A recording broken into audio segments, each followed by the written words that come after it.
And now for more, it's a pleasure to welcome Professor Kobi Michael, Senior Research Fellow at INSS and the Mizgov Institute, and the former Deputy Director General in the Israeli Ministry of Strategic Affairs. Thank you, Professor, so much for your time. So we heard that report there, critical hours ahead. It seems that steps towards a deal in Doha are in fact being made. One cannot help but feel cautious in terms of the optimism given the roller coaster, the emotional roller coaster that families have been going through, waiting for word on hostages inside Gaza. What is your take, your assessment of the situation, the reports of an imminent deal? Good evening.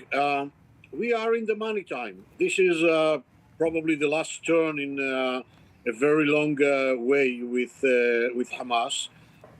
More than a year of negotiation. It looks that Hamas is under huge pressure and Israel is under huge pressure from the same source, which is the new American administration. I think that eventually the probability that the deal will be cut is pretty high. But I think that we have to be realistic and to understand that once the deal will be signed, it doesn't mean that we ended this long and heartening journey.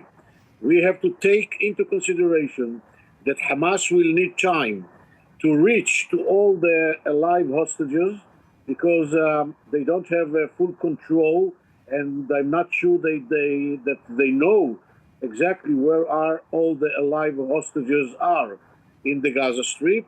And secondly, we have to be prepared, at least from the mental point of view, that Hamas will continue playing with us and playing with our nerves, because this is Hamas. And in the first time that Hamas will have an opportunity to breach the agreement, we have to assume that they will do that, exactly as Hezbollah did it 2 hours after signing the ceasefire in Lebanon. Well, one is also reminded that early on in the war, ahead of the first truce deal, names were released on the list. One of the names was someone that Hamas had said previously had actually been killed in an Israeli airstrike.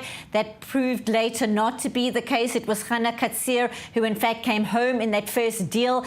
Much manipulation from Hamas, the PIJ as well. So one is obviously concerned about trusting reports when Hamas says it's still got to go and find out who is alive right now. What do you make of that? What do you make of the risk around psychological manipulation and the playing of evil games that has transpired throughout the war? As I told you, we have to take it into consideration. Hamas will manipulate Israel, and I'm not sure that Hamas will be able to deliver what it will sign. Because Hamas of today is not Hamas of Yahya Sinwar that we used to know. They don't have, I would say, a very impressive authority over the other Palestinian factions, mainly the Palestinian Islamic Jihad. And I'm not sure that they even control very effectively their own people. Hamas is very fragmented organization now, and although they have some marginal capacities with regard to governance and military capacities, it is not Hamas that we used to know.